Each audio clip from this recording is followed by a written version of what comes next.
Thank you very much, Ben, and welcome again from Scotland.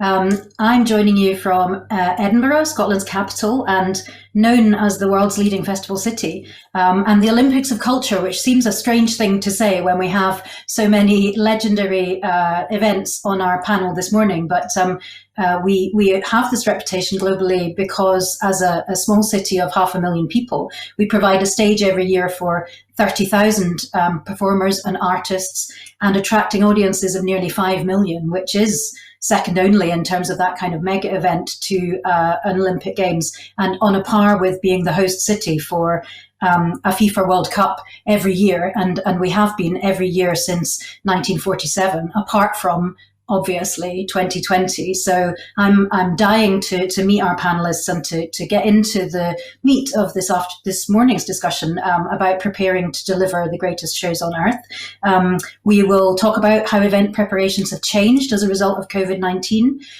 That's a theme that's come up already about balancing the demands of games time or show time with the long-term needs of events, of communities, and of our host cities, and those stories of how we've successfully worked with host cities and communities to make sure that major events are bringing the benefits that everybody wants to see. So in a moment, we'll meet our fantastic panel, but just a word first to encourage you, please, to ask questions in the chat box. I think several people managed to find that on the last panel, and we'd love to see your questions coming through. It would help if, when you do put a question in, you could put the letter Q, a capital Q, at the start of your question, so I can easily spot it in the chat stream there. That would be great. So now let me introduce our panel members.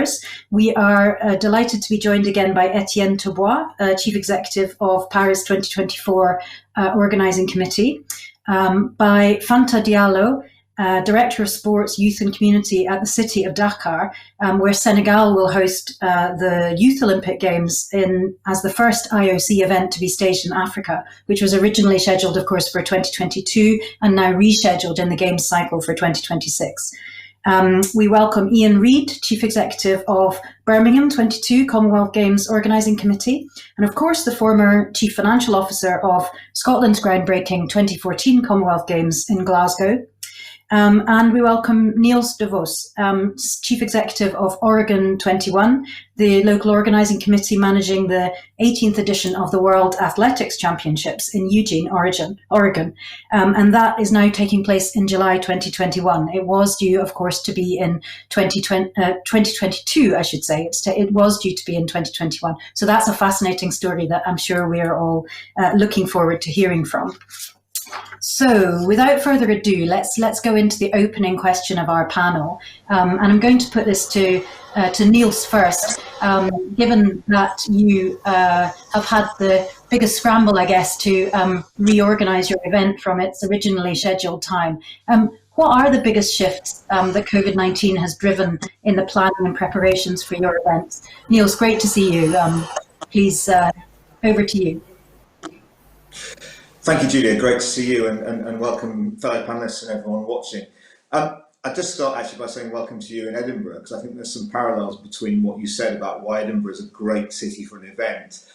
It's just big enough to host a great event and just small enough for it to take over the whole city. And anyone who's been to an Edinburgh festival will know that you can't go anywhere in the city and not be touched by the festival. And I think that's one of the benefits of Eugene, Oregon as well. It's smaller than traditional venues, but it will take over the whole city. And I think that's a trend we're going to see more of as events start to really bed themselves into cities. So I feel we're kindred spirits, Julia. So thank you for the invite. Answering the question, I mean, the most obvious impact of COVID has been the 12-month delay. That wasn't immediately obvious when the Olympics was first debating their delay. They actually thought about an autumn games, a blossom games as it would have known, and that would have enabled Oregon to stay in the summer of 21. And that would have been a challenge, actually, because we'd have now been facing the potential of almost certainly a further delay. But were we still there, we'd have been facing the prospect of diminished or even no crowds. So I think in the end, the bravery of Tokyo delaying for a full 12 months, which pushed us back a full 12 months, has been a benefit for us rather than the continued uncertainty of a shifting date. Once we knew we were going to be delayed, we had a couple of things we had to sort out in Oregon that sound easy because we had some really great partners. You know, we're lucky to work with World Athletics, who were clearly very helpful in coordinating the global calendar. We're really lucky that we were a campus-based bid, so we didn't have quite the same challenges as we would have done in terms of renegotiating things like the athlete village in the stadium, which I know has been an impact for Tokyo. But we still wanted to make sure we had the best date. You know, we were being asked to move. It was really important for us to go first in what was a busy summer of sport. We've got my colleague Ian Reid on the panel. We wanted to be before the Commonwealth Games. We wanted to be before the European Championships in Germany, because we believed that World Athletics was the premier track and field event in 22, and therefore it merited going first. Some horse trading, but in the end we got, I think, a really good date for us. We came forward slightly to the middle of July, whereas we would have been an August event. And that works really well for us. We get, it's in the holiday period in the States, although not in the holiday period for other parts of the globe. So that's one of the reasons we were able to go earlier. Really good TV for our broadcast partners in America, NBC. We were fortunate in many ways that football had become a winter event in 2022 rather than a summer, because that really would have caused a logjam. And I guess in the end we've ended up with something that's become our brand motto really for the newly scheduled Oregon 2022, is we get the best of both worlds. We get the best of all worlds. We get a slightly earlier date, so slightly cooler for the athletes. We get a great TV window. We get to go first, and we may yet be the first global post-pandemic event unaffected by COVID for athletes and crowds alike. So it's worked okay for us. Well, I call that really looking on the upside. Thank you very much, Niels. So now we're going to turn to Ian and Birmingham 2022. And obviously, you know, it was a relatively aggressive timeline anyway, Ian. What has COVID-19 meant for your multiple layers of planning and contingency planning? Yeah, morning, Julianne. Morning to everybody. It's good to be back with host city again. I normally look forward to this because it's a chance to go back home to Glasgow, but things seem to be working well virtually. But hello to everybody again. So yeah, probably three challenges for us, Julian. Niels has touched on the first in relation to the events calendar. Primarily, we were comfortable and remain comfortable in relation to the slot we had, but obviously there was a lot moving around us, and as Niels outlined, his events moved to just in advance of ours, but also there's a European Championships immediately after the Commonwealth Games in Birmingham in 2022, and then there's also in the UK the Women's European Football Championships has now moved to 2022 as well. So I suppose our first challenge was all of those discussions with those other events, including the World Athletics Championships, to make sure that they could all take place in a window that worked for A, athletes, and obviously B, spectators and broadcast viewers. And as Neil said, a bit of horse trading taking place, but I think we've landed at a place where we are confident that the world's, or the Commonwealth's best athletes, I should say, can continue to compete at our event. The broadcast partners are generally happy with the slot that they have, and everything can go ahead. So our only minor change was we changed our opening ceremony from the 27th of July to the 28th of July. Primarily for two reasons. Firstly, it gave us an extra day in relation to the gap between Niels' event and ours, which is obviously helpful in terms of athletes travelling from the States over to Birmingham. But secondly, there was a direct broadcast clash with the Women's European Football Championship semi-finals, so it was in everyone's interest to make sure that our opening ceremony didn't clash with that. So we took the decision to move things back by a single day. Secondly, our challenge in relation to the capital programme has been significant. So our village in particular, which was already a challenging timeline based on the fact the games were awarded here a bit later than normal, unfortunately has fallen foul to COVID in terms of the construction site and the impact that COVID has had on that.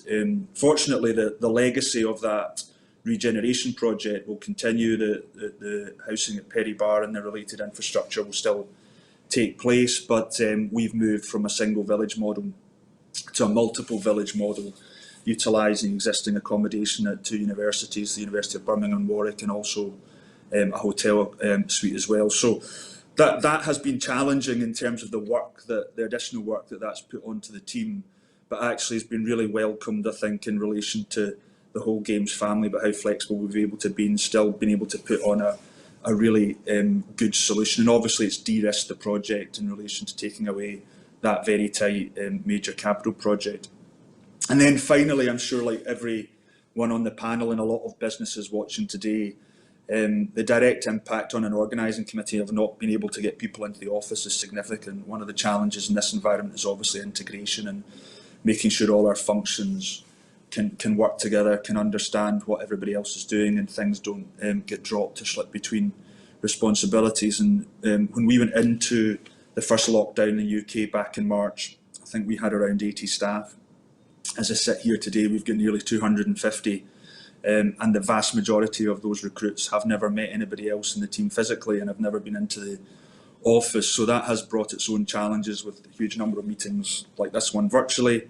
We've been able to continue recruitment and procurement, but it's becoming more and more difficult. So that is something that hopefully, touch wood, with the rollout of the vaccine, we can start to get people back in and get that integration and get the whole feel of an organising committee back to what it should be.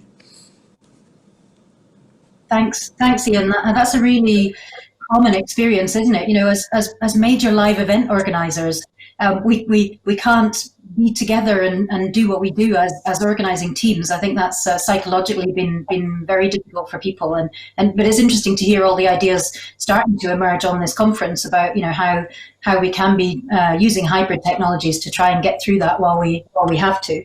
I was also very struck by what you were saying about your Athletes Village story and the fact that actually going to multiple providers and multiple partnerships is de-risking for you, whereas Niels has obviously got a different situation where his single partnership with the campus is something that's seeing him through to the other side. So I think those partnership strategies and the pros and cons of a kind of a diversified partnership strategy is something that we're working through in Edinburgh. You know, we found that different people have different breaks, if you like, depending on what kind of venues, what kind of partners, what number of partners they're working with. And there doesn't seem to be one overall answer, but it will be good maybe to explore what strategies people have used.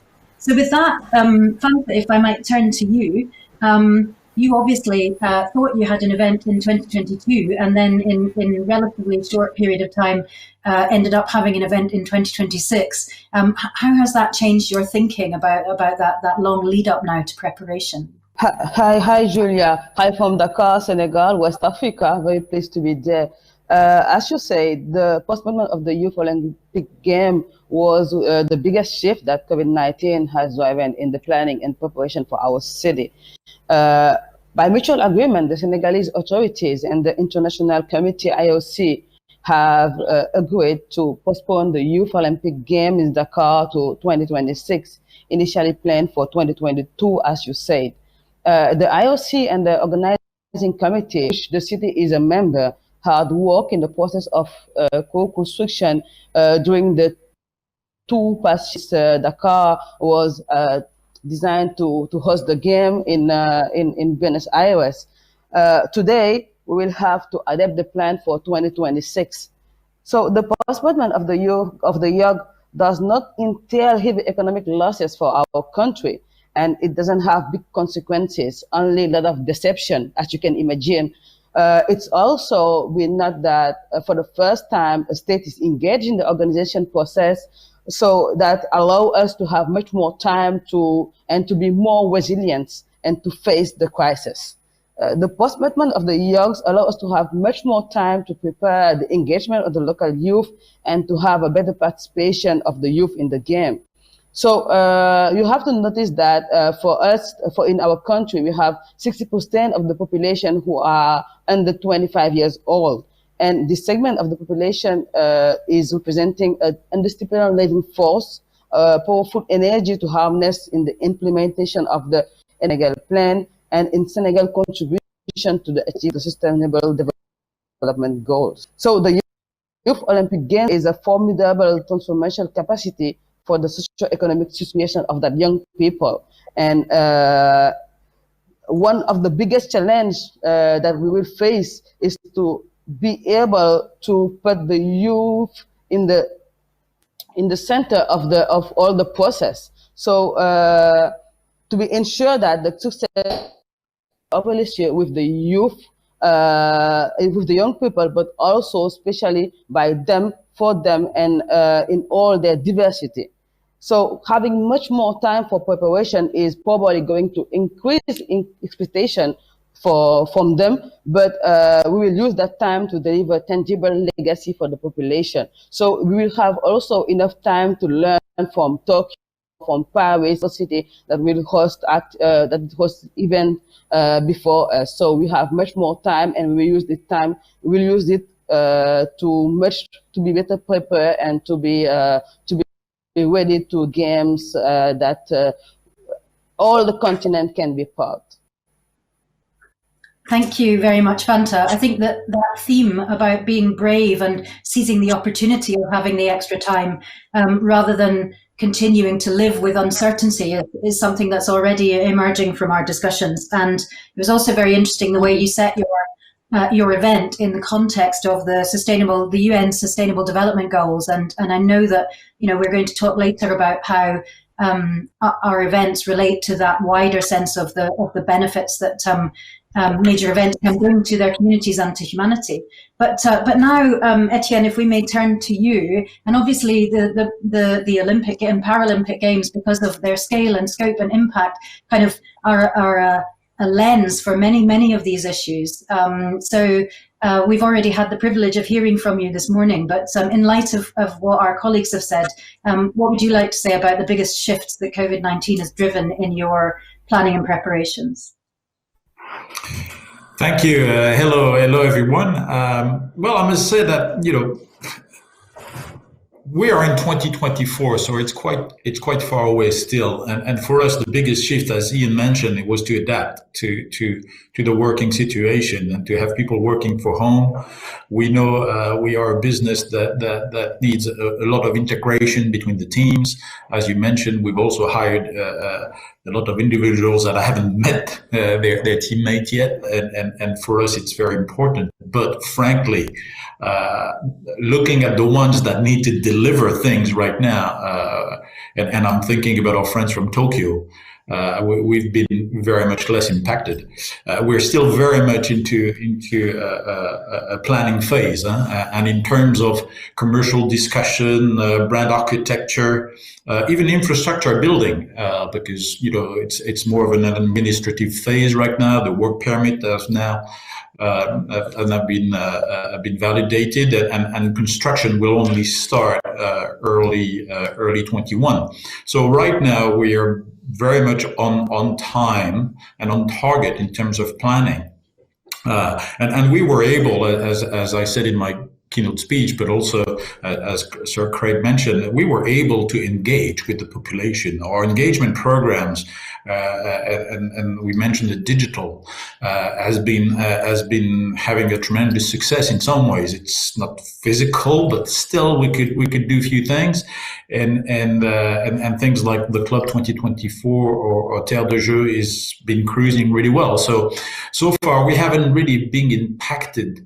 The biggest shift maybe is obviously the report of Tokyo, because you know that in all organizing committee, the size of an Olympic and Paralympic Games, the observer program is very important for the staff, but also for the public agencies, for the domestic sponsors, to really understand the magnitude of the games. There is no such thing as the Olympic and Paralympic Games. So the observer program is very much often a fantastic opportunity to learn for a knock-on, and it's also the kickstart, if you wish, of the next Olympiad with the handover ceremony. We had to adapt for the handover ceremony. Actually, we reviewed the whole concept, and that has been a significant shift for us.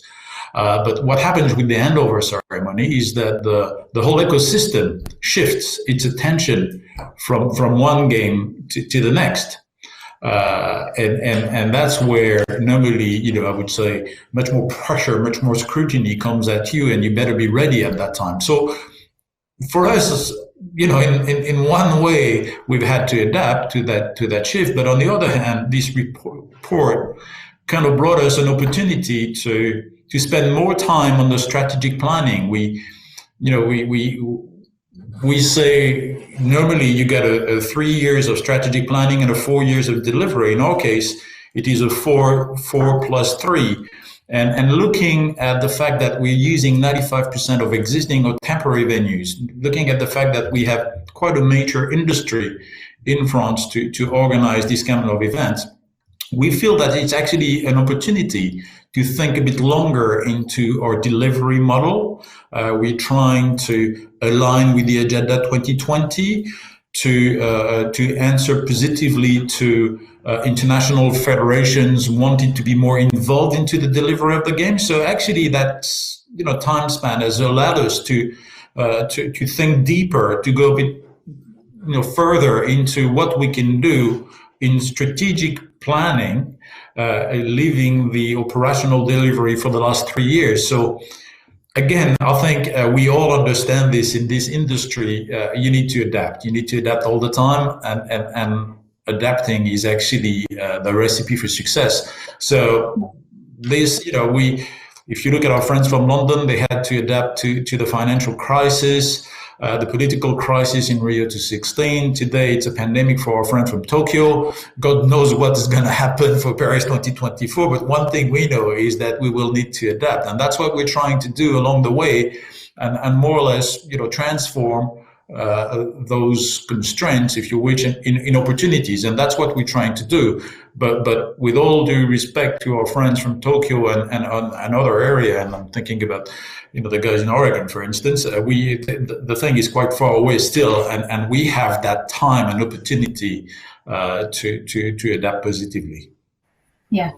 No, that's really interesting that adaptation is coming up. I'm going to come to you in a minute, Niels, because we have a question from the audience about that. Marcel Ridiard saying that, this year's shown that flexibility is key, and some organisations have done better with that than others. So what lessons do we think the major event world can learn going forward? Niels, I think you wanted to add to the points that Etienne had made, but perhaps you could comment on that question as well. Yeah, very happy to. It's sort of the point I wanted to make, really, which we talked a lot about the operational challenges of the COVID situation, but I think one of the pluses that will come out of this is the way it's made everyone think slightly differently about delivery. And that's, we've heard from Etienne, he's 4 or 5 years away. It's affected his delivery. Clearly, for someone like Oregon, it's only 18 months away, or Birmingham. And I think there's 2 areas that I wanted to highlight. One was really around the kind of event we want to put on. I think everyone has sort of seen that this is potentially a way out of a pretty dark period for lots of people. I mean, if you look at the state of Oregon, it's had COVID, it's had some wildfires, and Birmingham's had COVID and some economic challenges of Brexit. But events can give you a way out and give you a public light at the end of the tunnel. And I think that positioning is kind of interesting.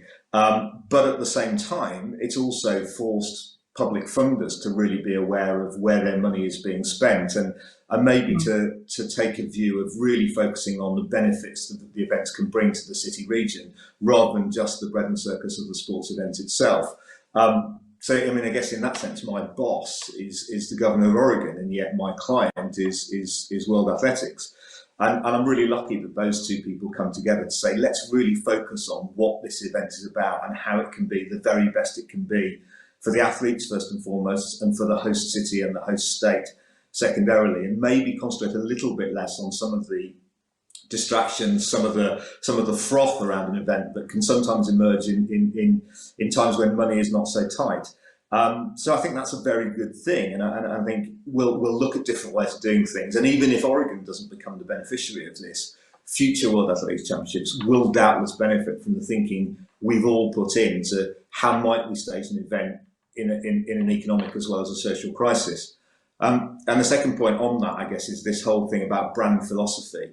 I mentioned the best of all worlds, and that wasn't just a glib thing. We really think that is important for all events to think, how can you draw on the fact that everyone's more aware of the need for health and well-being, sustainability, global cooperation, yet actually very local provision. That's something that we've really used this COVID-driven delay to create a new brand that tries to embrace what we think is best about our event and our sport. And I think all events have done that a lot over these past few months.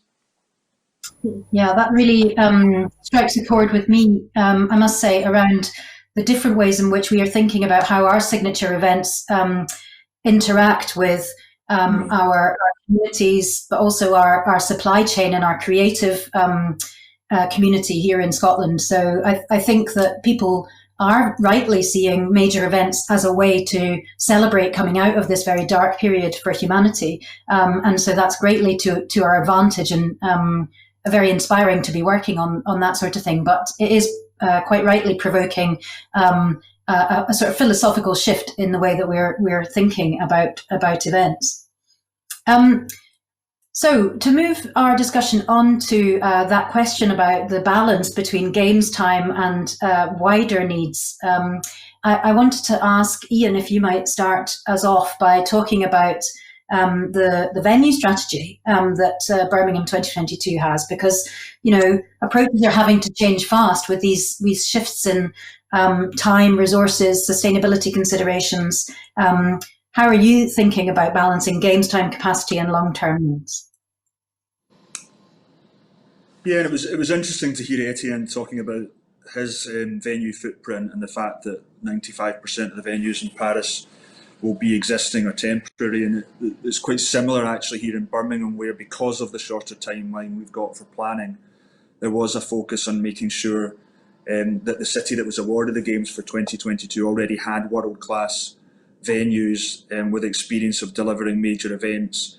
And again, about 95% of those venues, similarly in Birmingham, were already in place. So our construction programme in relation to what would normally be the case for a Commonwealth Games is relatively minimal. And obviously with the change in approach to the village, there's now only one new capital programme, sport event capital project, which is a new swimming pool at Sandwell Aquatic Centre. And there's a new stand going in at Alexander Stadium. But other than that, all the venues for the Games here already exist. And of course, that's got huge, not just sustainability benefits, it obviously de-risks the project, but also those two small capital projects, they are actually being built purely for community benefit. The design, the planning, the vision for what that new swimming centre looks like, and also the stand at Alexander Stadium are very much focused on the longer term and what works for the city and the region strategy. And that isn't necessarily the easiest thing for a games organiser, because we're having to work around that, but it's absolutely the right thing to do. And back to Niels' earlier point, I think the focus now, rightly so, has turned to the Games here being part of that economic recovery. If you hear any of the politicians around Birmingham or nationally talk about these Games, then the focus is very much on them being blessed with two major projects in the region, ours, and then alongside ours, one of the largest infrastructure projects in the UK with HS2 has a huge amount of activity focused in Birmingham and the West Midlands as well. So whereas when COVID first broke, I think probably a lot of us in the events world were nervous about justifying the level of expenditure that goes into these events, but actually the political support has been significant, and definitely the community here recognise that the thousands of jobs that are created through the organising committee and its wider supply chain, the opportunity to volunteer, the spur that it gives to the cultural sector is huge. And if it wasn't in Birmingham, that benefit would be going somewhere else, and we need to make sure that our focus is on making sure that all of that opportunity lands locally wherever it can. And you've heard me speak at this event before around the importance of our social value commitments and making sure the supply chain buy into local apprenticeships, local jobs, using local businesses. And our track record so far in that is really good, and hopefully will continue to be so. So yeah, very much part of that journey. And the UK government mantra to us is, 2020 has been the year of sickness, 2021 the year of recovery. And when you've got the Queen's Jubilee, the 100th anniversary of the BBC, a UK festival, and right at the heart of it, a Commonwealth Games, 2022 very much been the year of celebration. So back to Niels' point, very, very much an opportunity both to get people back, supporting events, putting Birmingham in the spotlight, but also hopefully being a contributor to getting out the economic challenges in the region at a faster pace. Thanks, Ian. We've got another audience question, which I'd maybe ask you to comment on, and perhaps Etienne, and then I'd like to move to Fanta to talk about that issue of making sure we get the benefits out of these major events. So the question from David McRae is, are event organisers nervous about the understandable instability of the businesses that are part of the supply chain? And what do we see as the critical things that are going to be needed in the recovery from this? Yeah. Thanks. Is it for me? Etienne, if you would like to go first, and then we'll come back to Ian. All right, but maybe just one word before I answer that question about the supply chain. I think what we discovered today in this particular time is actually what is important for us as people, as a society. I've been very surprised to see how people in France were keen on being able to do exercise. And one of the, opportunities or things that were allowed was to go to a medical center, do, very basic stuff, getting food, but also to exercise 1 hour per day outside your home. And that was one thing that people were really keen on doing. And they realized how important it was to be able to exercise. And this is basically, you realize what you're missing when you're deprived of it, and meeting together, welcoming the world, having major events, those events where you get emotions, you get a kind of getting together around positive emotions, these kind of stuff, which basically is really at the core of those major events. People realize they miss it, they want it, and there is a huge appetite for the games. We were talking about, after the first lockdown, 84% of public support, 92% amongst the youth. People want those opportunities to get together, to make statements to the world in respect also to a changing world. And you mentioned sustainability. We mentioned a lot of things, parity, etc. And actually, a sport event can really be an opportunity not only to see the light out of the tunnel, but also to break some codes, to bring new ways of thinking in respect of delivering event in one ways, but also the how people see people with disabilities and how we can work better on inclusion. We realize also that the most fragile people of a population are the ones that are the big mainly impacted. So how we get more solidarity, etc. And I think the way we manage our events definitely change from that, because we have almost more responsibility. It goes beyond sport. It's about a society project, if you will. And I think that's very important. And again, I think people now understand what we miss and what we want to do as part of society, and sport and major events are really aligned with that. In respect to the more down-to-earth questions on how things will evolve, especially on the supply chain, definitely it's a concern. The industry is really hit, and people are today basically trying to survive as companies. I think in France we're quite fortunate that we have a fantastic public support in respect to businesses, small businesses, companies, and things. potentially are sometimes better than elsewhere, but we're very careful, and that's also why we're launching, for instance, in our delivery models. We're launching pilots today to see how we can deliver the games, but also offer the opportunity and understanding of what's coming in terms of market opportunities for the industry, but also for the social businesses, etc. And we're trying to communicate as much as we can so that people can organize themselves in order that the markets that would be delivered for Paris 2024 can actually be accessible to a large number of people. But we have a responsibility there. And we'll try to do our share in helping the industry to see a bit further and also to support it as we can. Thank you, Etienne. Ian, apologies if it's okay with you. We're running slightly short on time because we started a bit late. So I'm going to go straight to Fanta.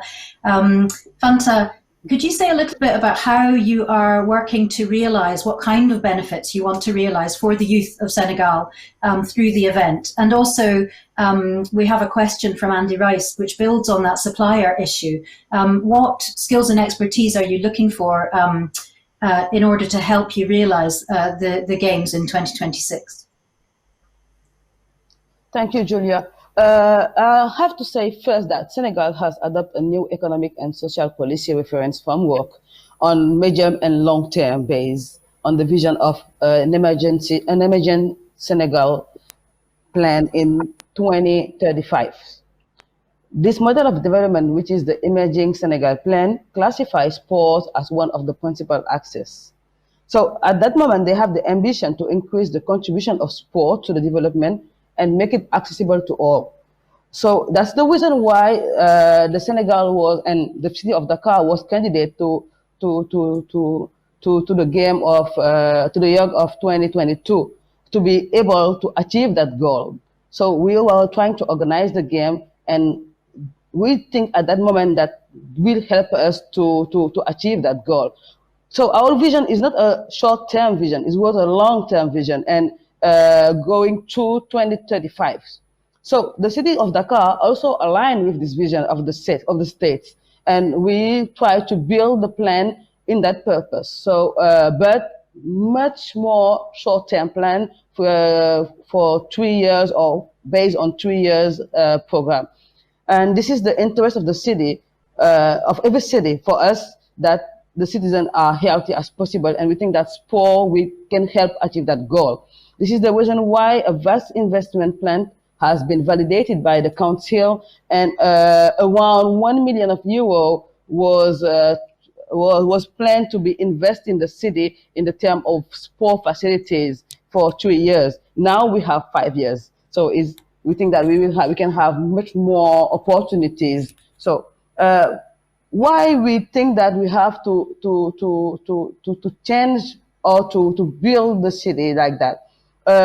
Our city is a city of young people and a city of sports. So in this regard, the city has made the following choice in terms of sports, with strengthening sport policy based on multidisciplinarity and oriented towards grassroots sport and support for elite sports, and try to achieve infrastructure and sport facilities. So for us, this will involve the fact that we have to rehabilitate and bring up to standard the existing sport facilities in the city, but also build modern sport facilities. So we have new urban sport like skateboard, like BMX, and more young people are trying to practice this sport, even if they don't have facilities for that. So we are trying to build modern sport facilities through the city. So for us, it will be an opportunity to promote sport for all, grassroots sports, and school program. Actually, as a city, we have in charge 56 colleges. So for the mayor, Soham El Wardini, it is very important to be sure that we bring sports in the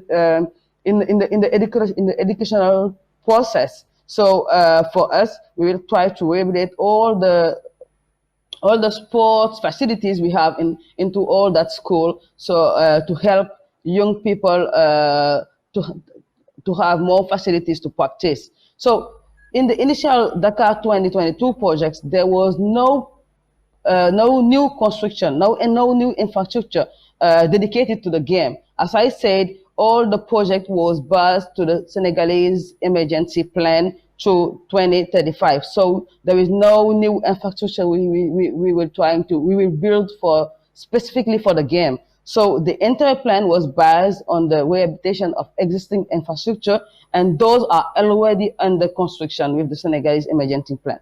So it's true that the COVID shook up and we are not spread, but the postponement allow us to work with much more serenity and to be sure that we will do the things, we will do it better and with much more exigency for us as a city. So we have enough time to build It's great to hear. It's great to hear that it's part of our overall infrastructure plan till 2035. We just have a few seconds left. Etienne, can you say what you need to say in 30 seconds? Yes, just one thing about infrastructure planning, and I think it's a key element there as you want to develop major events. I think we've all been, especially at the size of the Olympic Games or big game like Commonwealth Games, confronted with the issue of infrastructure. But I think now you can really be creative in that areas, and IFs, International Federation, have improved a lot in considering taking events out of the stadium. If you look at the Paris plan, we will have things under the Eiffel Tower. We will have things on Les Invalides. We can use the iconic place. We can have events in the center of the cities. The IAAF in athletics, for friends from Oregon, they've organized 100 meters in the middle of the city. You can understand a lot. You can organize a lot of things, bringing the events to the people where the people are and using facilities. Traditionally in the games, all the big convention centers are used to welcome sport events, and we also do that. And there is a lot of opportunities there. Obviously, you need sports infrastructure to develop sport in your country, and that's the long-term effort, and that's fantastic what Senegal is doing, because they are doing just that.